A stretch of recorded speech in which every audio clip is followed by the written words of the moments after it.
तो guys welcome back to my another video.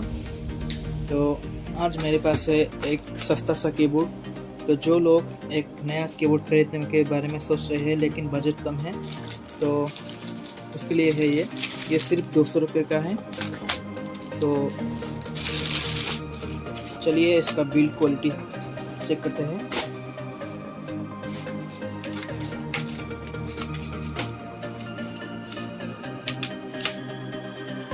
Design रहने वाला है दोस्तों, वो काफ़ी अच्छे है, प्राइस के हिसाब से काफ़ी अच्छे है। इसका जो बटन है वो मैकेनिकल तो नहीं है लेकिन अच्छे है। ये 200 रुपये के हिसाब से एकदम परफेक्ट है। तो चलिए इसका टेस्टिंग करके भी देख लेते हैं। तो ये रहा हमारा लैपटॉप। तो इसे अब कनेक्ट करते हैं। तो इसे कनेक्ट करते ही इसमें आ गया कि कनेक्ट हो गया है।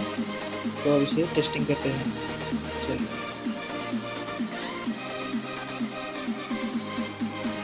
तो लोड हो रहा है दोस्तों।